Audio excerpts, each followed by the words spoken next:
High সবাইকে and welcome back to my new blog. কেমন আছো তোমরা সকলে? আশা করছি সকলে খুব ভালো আছো, আমিও বেশ ভালো আছি। আর আজকে আমি তোমাদের সাথে আজকের ব্লগটা আমি হঠাৎ করে স্টার্ট করলাম। আমি গেছিলাম একটু বাইরে, তো তারপরে বাড়ি আসলাম। আর বাড়ি আসার পরে হঠাৎ করে কেন জানি না আমি ফেসবুকে ভিডিও স্ক্রোল করতে করতে দেখছিলাম যে চপের ভিডিও দেখছিলাম। তো আমারও ইচ্ছা করলো যে আমি একটু চপ খাবো। তো এখন হলো আমি সেটারই প্রিপারেশান নেবো, সেটাই তৈরি করার চেষ্টা করবো। তো ভাবলাম সেটাও তোমাদের সাথে শেয়ার করি। আর এখন বাজে হলো সন্ধ্যে 7:30, আর আমি এখন এই কাজগুলো করব। তো চলো ভিডিওটা কন্টিনিউ করো তোমরা, আর আমিও ভিডিওটা স্টার্ট করি।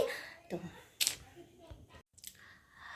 তো দেখো আমি একদম ড্রেস চেঞ্জ করে চলে এসেছি। প্রথমেই হলো কুর্তিটা চেঞ্জ করে নিলাম, নিয়ে একটু চোখে মুখে জল দিয়ে নিলাম। আর এখন আমি চলে যাব সোজা রান্নাঘরে। আর রান্নাঘরে যাওয়ার আগে মাকে পাঠিয়ে দেব দোকানে। তার কারণ হলো আমাদের ঘরে আমি দেখলাম বেসন নেই, আর বেসন না থাকলে তো চপও হবে না। তো মা চলে গেছে বেসন আনতে, আর আমি এখানে বসে পড়েছি একটা গোটা আলু নিয়ে।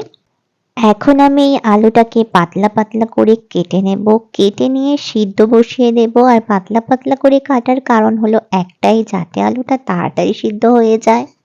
দেখো, বলতে বলতে এখানে আমার আলু কাটা পুরো কমপ্লিট হয়ে গিয়েছে। এখন আমি এই আলুগুলোকে ভালো করে ধুয়ে নেব। ধুয়ে নিয়ে চলে এসেছি গ্যাসের ধারে। এইবার আমি গ্যাসের ওপরে আলুগুলোকে বসিয়ে দেব সিদ্ধ হতে। আর এইগুলো সিদ্ধ হতে হতে আমি আমার বাদবাকি কাজগুলো করে নেব। বাদবাকি কাজ বলতে আছে হলো কিছু মশলা রেডি করা। এই মুহূর্তে অবশ্য আমার ঘরে আর কোনো মশলা নেই, তাই আর কি রসুন, পেঁয়াজ আর একটু আদা আলু মাখাটার মধ্যে আমি দেবো বলে কেটে নিচ্ছি। এখানে আমি প্রথমে রসুনগুলোকে ভালো করে পরিষ্কার করে ছুলে নিচ্ছি, তারপরেই হলো পেঁয়াজটাকে কেটে নেব। আর এদিকে দেখো আলুগুলো কিন্তু সব সিদ্ধ হয়েই গিয়েছে। আর আমি চলে এসেছি ফ্রিজের কাছে। কেন এসেছি বলো তো? বেগুনি বানাবো, তাই আর কি বেগুন নেব বলে চলে এসেছি। এই যে আমি একটা বেগুন নিয়ে নিয়েছি, আর এবার তোমাদেরকে দেখাবো আর একটা জিনিস। এই যে হলো একটা ফুল, এই ফুলটা ঠিক কি ফুল তোমরা কারা কারা চেনো আমাকে জানিও তো। তারপরেই আমার সবকিছু রেডি করতে করতে চলে এসেছে মা। আর এখন আমি মায়ের সাথে একটু কিছু নিয়ে কথা বলছিলাম। কি বলছিলাম সেটা তো এই মুহূর্তে মনে নেই। তো তারপরেই হলো আলুর জায়গাটা গ্যাস থেকে নামিয়ে নিলাম, আর বসিয়ে দিলাম হলো কড়াই।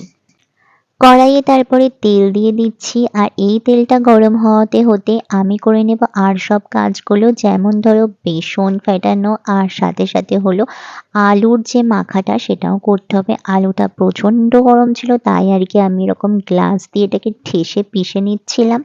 আর এটাতে কিন্তু বেশ ভালো পেশাও যায়। আর আমি আলুর ছিলকাগুলো পরে ফেলেই দিয়েছিলাম। দেখো আলুটা আমার কিন্তু মোটামুটি পেশা হয়ে গিয়েছে। তার মধ্যে আমি পেঁয়াজ কুচি, রসুন কুচি সব কিছু দিয়ে দিলাম। সাথে দিয়ে দিলাম আরও ৩টে শুকনো লঙ্কা ভাজা। আমার কিন্তু শুকনো লঙ্কা ভাজাটা খুব ভালো লাগে। তোমরা কারা কারা আমার মতো লঙ্কা খেতে পছন্দ করো জানিও তো।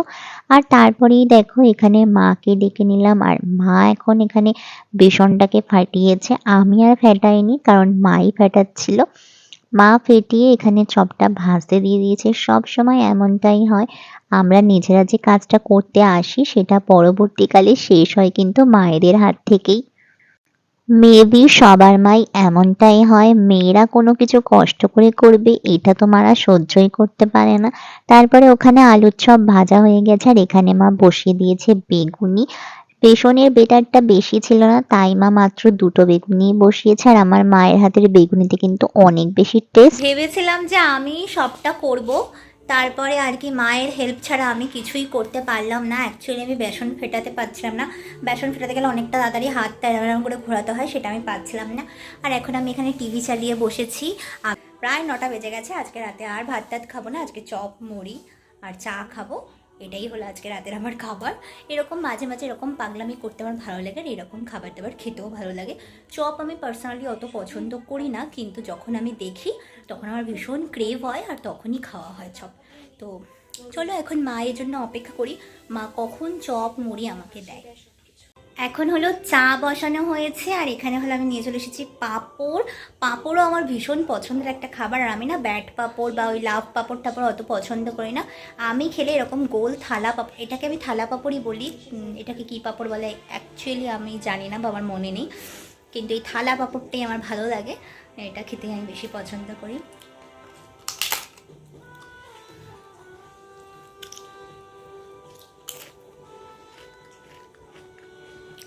Heavy taste. আর আগে আমি চাটনি দিয়ে পাঁপড় দিয়ে এরকম চুবিয়ে চুবিয়ে খেতাম না, শুধু পাঁপড়ই খেতাম। তারপরে একজন আমাকে চাটনি দিয়ে পাঁপড় খাওয়া শিখিয়েছে। তারপরে এই তো মা সব চপ, বেগুনি, মুড়ি আমাকে দিয়ে দিয়েছে। আর এখানে এই যে হলো বেগুনি, তারপরে পাশে রয়েছে আলুর চপ, সাথে রয়েছে মুড়ি। আজকে রাতের খাবারটা আবার কিন্তু এই দিয়েই হয়ে যাচ্ছে। আর তারপরে এখন হলো অনেক বেশি মজা করে খাবো। তো প্রথমে একটা বেগুনিতে কামড় দিয়ে দিলাম। আর কামড় দেওয়ার সাথে সাথে তো দারুণ একটা ফিলিংস হলো। আর যখন দেখবে যেটা তোমার ক্রেভিং হবে সেইটা যখন তুমি খাবা, সেটার মতো শান্তি কিন্তু আর অন্য কিছুতে নেই।